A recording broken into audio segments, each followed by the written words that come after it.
Hello दोस्तों, क्या आपको किसी भी राशि का विमीय सूत्र निकालने में दिक्कत होती है? अगर ऐसा है तो आपने एकदम सही वीडियो पर क्लिक किया है। आज की वीडियो उन सारे स्टूडेंट के लिए है जो क्लास 11th में है, 12th में है या फिर कॉम्पिटिटिव एग्जाम की तैयारी कर रहे हैं, जैसे IIT जेईई की तैयारी आप कर रहे हैं या फिर आप अदर कॉम्पिटिटिव एग्जाम की तैयारी कर रहे हैं। दिन ये टॉपिक जरूर पूछा जाता है और बहुत ही ज्यादा महत्वपूर्ण है। शुरुआत तो हमने बताया 11th से होती है और आप बात करें तो 12th फिजिक्स में संपूर्ण चैप्टर में एक बात कॉमन होती है कि हर एक चैप्टर में जो भी फार्मूला होता है उसका विमीय सूत्र आपको निकालना पड़ेगा और ये बोर्ड एग्जाम में भी पूछा जाता है। इसलिए क्यों ना इस टॉपिक को एकदम से हम क्लियर कर लेते हैं। तो चलिए आज हम बताते हैं आपको एकदम बेसिक तरीका, एकदम जीरो लेवल से, और ऑलरेडी एक वीडियो बनाया है, लगभग 1 मिलियन से ज्यादा बच्चों ने उसे देखा है। लेकिन डोंट वरी, नहीं देखा, शुरू कर देते हैं एकदम नए सिरे से। देखिए, विमीय सूत्र निकालने से पहले हमें यह जानना जरूरी कि आखिर विमीय सूत्र होता क्या है, विमा कहते क्या हैं, मतलब किसको कहते हैं, क्या है ये विमा, कैसे दिखता है, इसका रंग कैसा, रूप कैसा, आकार कैसा, भाई हमें तो नहीं दिखा, आज दिखाएंगे। चलिए तो देखिए, विमीय सूत्र हमने बताया ना कि देखिए विमा या विमीय सूत्र होता क्या बच्चों, विमा या फिर विमीय सूत्र। तो आप 3 बातें याद रखिए, 3 चीजों को याद रखिए। क्या? एक तो लंबाई याद रखिए, ठीक, एक द्रव्यमान याद रखना है आपको, दूसरा लंबाई याद रखना है, तीसरा समय याद रखना है। जिसे आपने MKS पद्धति के बारे में सुना होगा, तो वहीं से ये भी चीजें हैं। अगर इनको हम बात करें तो भाई अंग्रेजी में क्या, मास मीन्स द्रव्यमान होता है, लेंथ मीन्स लंबाई होता है, टाइम मतलब क्या है, समय होता है। तो किसी भी राशि को M, L और T के घात के रूप में लिखना ही विमीय सूत्र कहलाता है। समझ गए बच्चों, हमने क्या कहा, किसी भी भौतिक राशि को M, L, T के घात के रूप में लिखना कहलाता है विमीय सूत्र। जैसे इसको हम मिला करके एक फार्मूला यहां से क्रिएट कर देते हैं, जैसे क्या है, M है, L है, T है, मान लेते हैं इसके घात में 1 है, यहां पर 0 है, यहां पर 0 है, तो ये लिख दिया है। तो ये एक विमीय सूत्र बन गया। किसका है? आई डोंट नो, लेकिन इतना जानिए कि इस रूप में लिखा होता है तो वो होता है विमीय सूत्र, ठीक। और इन्हीं 3 राशियों के मदद से ही आप किसी भी भौतिक राशि का विमा या विमीय सूत्र निकाल सकते हैं, ठीक है ना। जैसे हमने बताया MLT, ठीक, इसी रूप में लिखा जाता है, ठीक है। समझ में आ गया बच्चों? तो ये होता है, हमने इससे लिख दिया कुछ भी तो ये विमा लिखा है। तो विमा अगर आपको सीखना है तो सबसे पहले 4 से 5 ऐसी भौतिक राशियां हैं जिनके विमा को याद करना पड़ेगा। डोंट वरी, याद हो जाएगा चुटकियों में। सबसे पहले यहां से जैसे हम कुछ राशियां लिख लेते हैं, ध्यान से समझिएगा।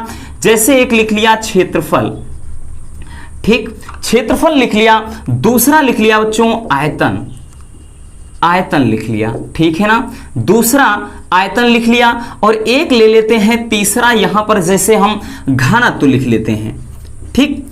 और चौथा लिख लेते हैं, घनत्व के बाद लिख लेते हैं जैसे वेग लिख लिया, और वेग में के बाद जैसे त्वरण आ गया, ठीक। और यहां से एक बल ले लिया, ठीक। तो ये है प्रमुख। अगर आप बात करें तो इतना ही है। डोंट वरी, बहुत ज्यादा आपको दिक्कत नहीं होगी, रटना नहीं है, बस समझना है चीजों को।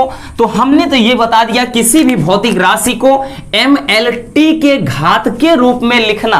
हालांकि इसका मान अगर हम बात करें, किसी भी संख्या के घात 0 होगा तो वैल्यू 1 ही होता है, तो इसको हम ऐसे ना लिख करके M की घात 1 ऐसे भी लिख सकते थे, क्योंकि इनका जो मान है वो 1 हो जाएगा। Don't worry. तो यहां से हमने बताया आपको याद क्या करना है, कुछ चीजें।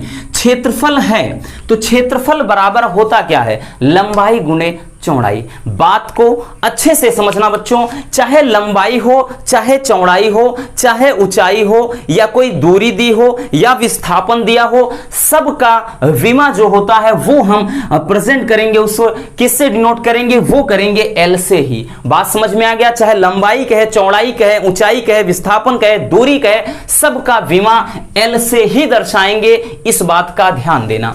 ठीक, तो जैसे क्षेत्रफल है तो मात्रक होता है लंबाई, फार्मूला लंबाई गुणे चौड़ाई। ध्यान से समझिएगा बच्चों, अभी आपको थोड़ा लंबे लंबे भी निकालना है जो बहुत ज्यादा डरावने लगते हैं। ठीक, तो यहां से लंबाई गुणे चौड़ाई से निकालेंगे, तो भाई लंबाई को एल से लिखना है, लेंथ है, और उसके बाद चौड़ाई को भी एल से लिखना है बच्चों। तो इसका जो डायमेंशनल फार्मूला हो गया, क्या हो गया? एल स्क्वायर हो गया। ठीक, कोई दिक्कत हुई? नहीं हुई। तो इस तरह से हम क्या करेंगे, निकालें।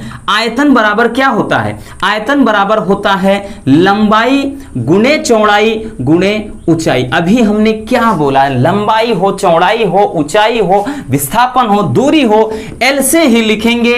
तो एल हो जाएगा गुणे एल हो जाएगा गुणे एल हो जाएगा। इस तरह से ये क्या एल की घात 3 हो जाएगा बच्चों, और हमेशा विमा को इस कोष्ठक के अंदर ही लिखते हैं। ठीक है ना? चलिए, अब घनत्व बराबर क्या होता है? घनत्व बराबर होता है द्रव्यमान बटे आयतन। ठीक है ना? द्रव्यमान बटे आयतन। अब द्रव्यमान को किससे लिखते हैं? तो m से लिखते हैं। मास मीन्स द्रव्यमान, तो ये m हो गया, और उसके बाद आयतन को क्या लिखा हमने? l की घात 3 यानी एल क्यूब। जब ये ऊपर चला जाएगा तो हो जाएगा एम एल की घात माइनस का 3 हो जाएगा।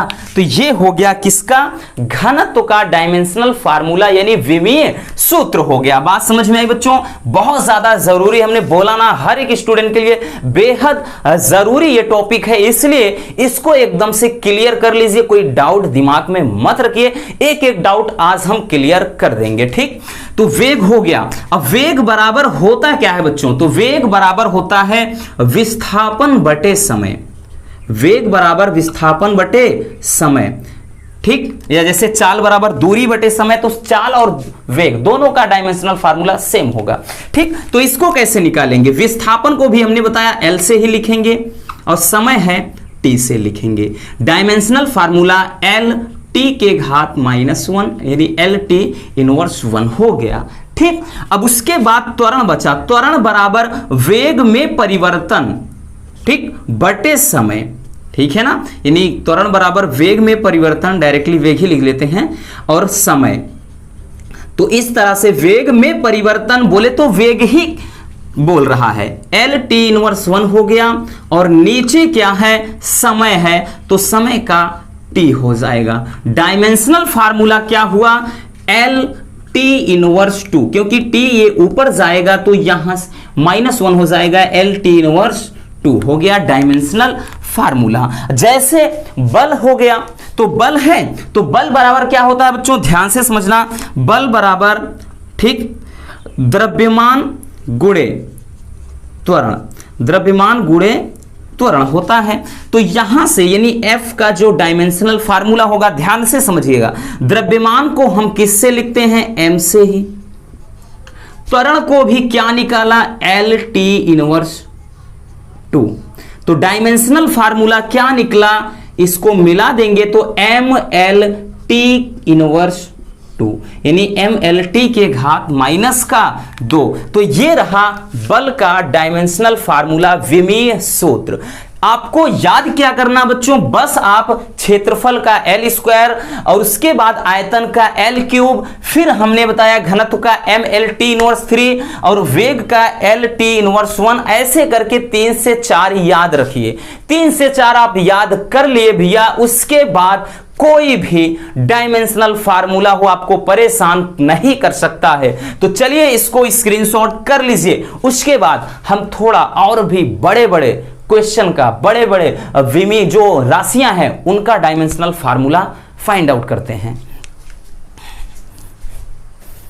अब अगर आपको इन भौतिक राशियों का डायमेंशनल फार्मूला निकालना है, देन क्या करेंगे? देखने में तो बड़े बड़े हैं, डोंट वरी, चुटकियों में आप निकालोगे, आपको कोई भी दिक्कत नहीं होगी। तो चलिए देखते हैं कैसे निकालना है इनका। जैसे दाब बराबर बल बटे क्षेत्रफल, तो भाई फार्मूला तो पता होना चाहिए, नहीं दुनिया की कोई ऐसी ताकत नहीं जो आपको विमा याद करवा दे, है ना? नहीं, देखिए रट कर आप कितना भी याद कर सकते हैं वो आप पर निर्भर करता है, लेकिन रटी चीजें कितने समय तक याद रहेंगी? नहीं रहेंगी ना, इसलिए फार्मूला जरूरी है। तो फार्मूला दाब बराबर बल बटे क्षेत्रफल, बेसिक फार्मूला याद होना चाहिए। अब यहां से देखिए बल का हमने बताया ML/T इनवर्स 2, ये बल का डायमेंशनल फार्मूला, और क्षेत्रफल होता है तो L²। ठीक, इसको अब लिखेंगे कैसे? M। अब देखिए एक L से एक L तो समझ लीजिए काम तमाम हो गया, है ना? एक L ऐसे काटा नहीं जाता इसमें, लेकिन एक L से एक L खत्म, केवल एक L बचा, ऊपर जाएगा L इनवर्स 1 हो जाएगा और T इनवर्स 2। तो ये रहा दाब का विमीय सूत्र। अब कार्य बराबर क्या होता है? कार्य बराबर, ठीक है, W बराबर क्या होता है? F × S, बल गुणे बल की दिशा में विस्थापन। तो यहां से देखिए बल का होता है ML/T इनवर्स 2 हो जाएगा, ML/T इनवर्स 2।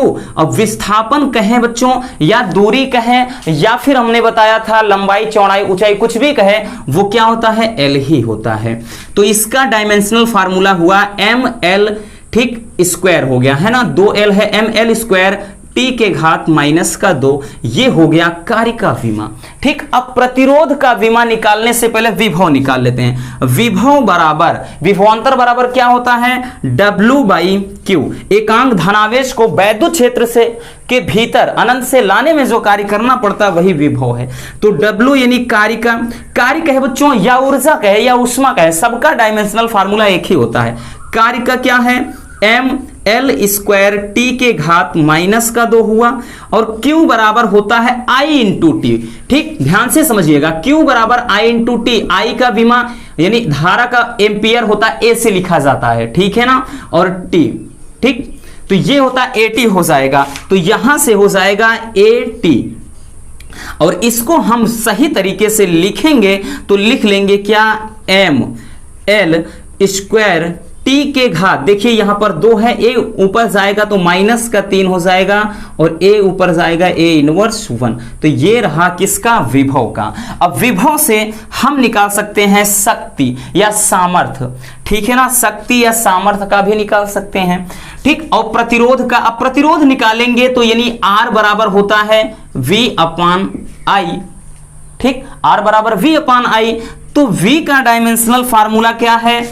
ML, ध्यान से समझिएगा, ML² T इनवर्स 3 हुआ, A इनवर्स 1 हो गया, और नीचे क्या है? A है, धारा का मात्रक एम्पियर। तो ये रहा इसका डायमेंशनल फार्मूला हो जाएगा ML² T inverse 3 A inverse, यहां पर -1 है, ये भी ऊपर जाएगा -1, तो मिलके -2। और यहां से आपको इसका विमीय सूत्र कमेंट बॉक्स में कमेंट करके बताना है कि शक्ति अथवा सामर्थ्य, ठीक है ना, शक्ति अथवा सामर्थ्य का डायमेंशनल फार्मूला क्या होगा?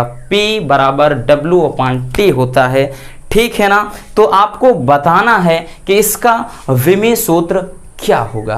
तो आई होप ये वीडियो आपके लिए काफी ज्यादा हेल्पफुल रहा होगा विमीय सूत्र निकालने के लिए। अगर वीडियो पसंद है तो प्लीज वीडियो को लाइक कर देना, और नए हैं तो चैनल को सब्सक्राइब जरूर लीजिए। मिलते हैं किसी और समझदार वीडियो के साथ। जय हिंद।